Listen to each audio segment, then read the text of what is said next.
नमस्कार। हमारा खंतोली श्रृंखला के अंतर्गत मैं जो आप लोगों को थोड़ी बहुत जो मेरे को पता है वो बातें बताती रहती हूँ।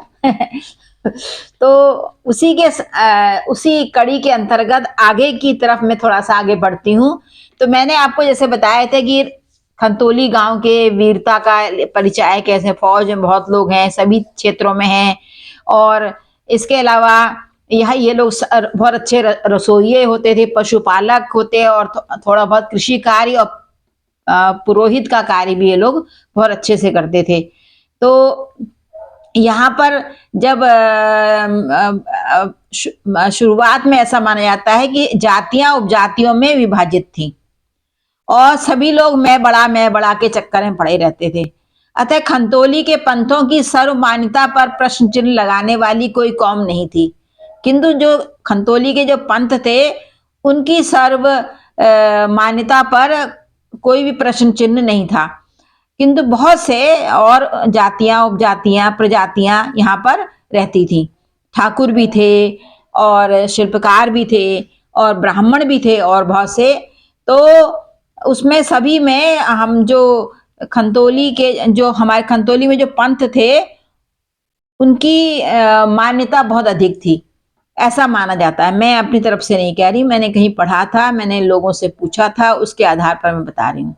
मैं छोटे बड़े का ऐसी चीजें नहीं मानती हूँ। तो बड़े बड़े भोजों के जब आयोजन होते थे तो उसमें पंथों को विशेष दर्जा मिलता था, रसोइये भी उनके होते थे, वही होते थे। अतः दूर दूर तक खंतोली के रसोइयों की पहुंच होती चली गई, क्योंकि उनको खाने पकाने का खूब अपना अनुभव हो गया था। मतलब ये है कि कोई भी समारोह होता था तो उसमें खंतोली के पंथ रसोइये के तौर पर बहुत ही आदर पूर्वक बुलाए जाते थे, और जो एक तरह से उनकी अपनी रोजी रोटी और का भी एक जरिया बन गया था, एक मतलब एक एक्स्ट्रा जरिया। जैसे कोई पशुपालन कर रहा है, कोई पुरोहित क्या कार्य कर रहा है, तो साथ में ये भी एक विभिन्न अवसरों पर ये भी उनकी एक इनकम और आय का साधन बन गया था। इसके अलावा इन लोगों में अपनी निष्ठा, ईमानदारी और चरित्र जो था इतना अधिक था कि हमारे खंतोली गांव की बहुत अधिक यश में वृद्धि हुई। खंतोली के इस फैलाव को आज तुच्छ व नगण्य कहा जाएगा, परंतु मैं इसे व्यक्तियों का फैलाव न मानकर व्यक्तित्व का फैलाव मानती हूँ।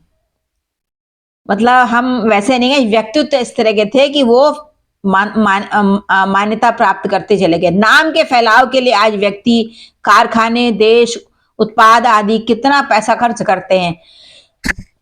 हमारे पुरखों ने यह कार्य एक सहज रूप से किया और हमें उनका ऋणी होना चाहिए कि हमारी इतनी मान्यता है। हमारे पुरखों के पौरोहित्य कार्य को भी इस श्रेणी में रखा जाना चाहिए। आज भी हम जन्म से मृत्यु तक पंडित और पुरोहित की आवश्यकता का भली भांति अनुभव करते हैं। समाज कितना भी विकसित हो जाए, कार्य संपादन में किसी न किसी संचालक की आवश्यकता बनी रहेगी। तो ये एक तरह का संचालन का कार्य भी करते थे इस तरह से। अतः पंडित व पुरोहित की आवश्यकता का भली भांति अनुभव करते हैं। समाज कितना भी विकसित हो जाए, कार्य संपादन में किसी न किसी संचालक की आवश्यकता होती है, जैसा कि मैंने अपने बताया है।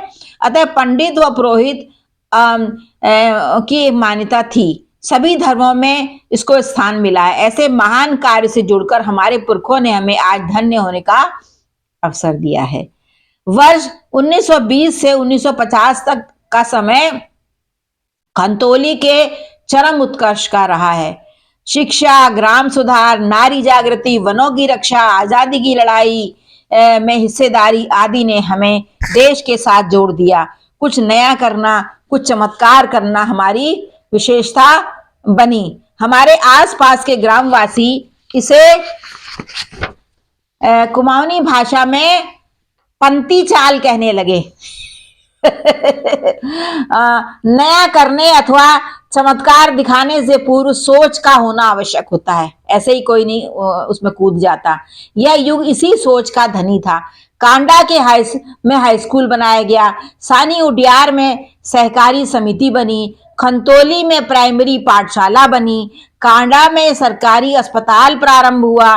गांव में कताई बुनाई को गृह उद्योग के रूप में अपनाया गया। देखिए कितनी हर क्षेत्र में उस समय के हिसाब से तरक्की हुई।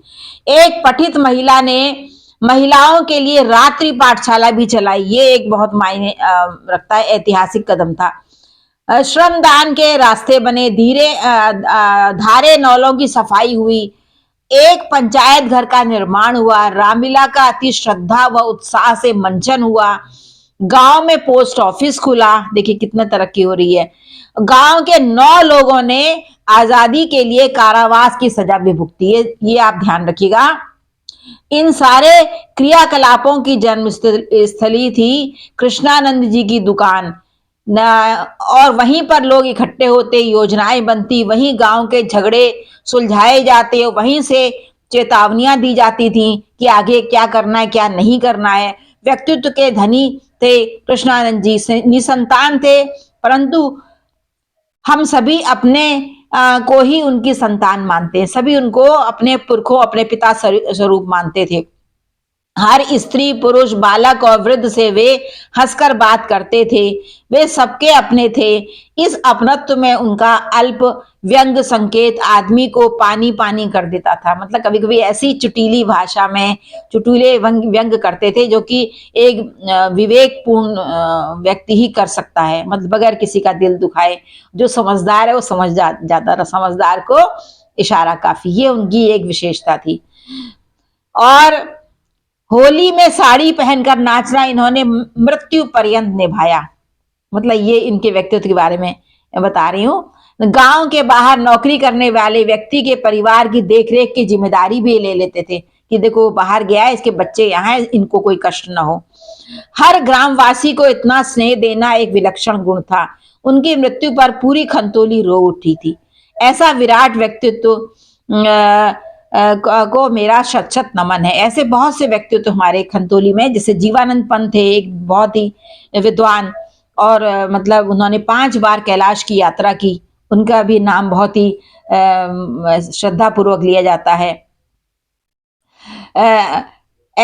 इसके अलावा और श्री बद्रीदत्त पंत अध्यापक थे, परंतु गांव को संगठित करने व उसे रचनात्मक कार्यों के लिए प्रेरित करना उनकी अमूल्य देन थी।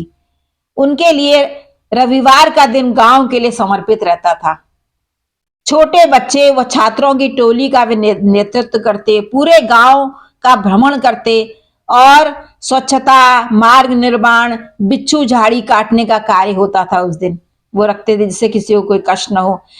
निकट के बिच्छू झाड़ी होती है ना, कंदाली बोलते हैं, वो अगर लग जाए तो बहुत दर्द होता है उसका। कुछ लोग पका के खाते भी हैं, उबाल के साग बनता है, पर उसमें कांटे ऐसे होते हैं ना, उसमें कुछ पता नहीं क्या झंझनाहट होती है, बहुत दर्द होता है, तो बिलखने लग जाता है थोड़ी देर के लिए इंसान। वो दवाई के तौर पर भी इस्तेमाल होती है। निकट के घर से ही औजार लेकर घर आंगन की सफाई कर वे लोगों का मन जीत लेते। तिरंगे झंडे को लेकर विजयी विश्व तिरंगा प्यारा झंडा ऊंचा रहे हमारा, इसको बहुत उन्होंने प्रचारित किया कि गूंज विश्व स्तर की सोच प्रदान करती थी उनको। देखिए वहां रहकर उन्होंने इतना आगे हमारे देश को, हमारे खंतोली को बढ़ाया और देश के साथ लगे रहे।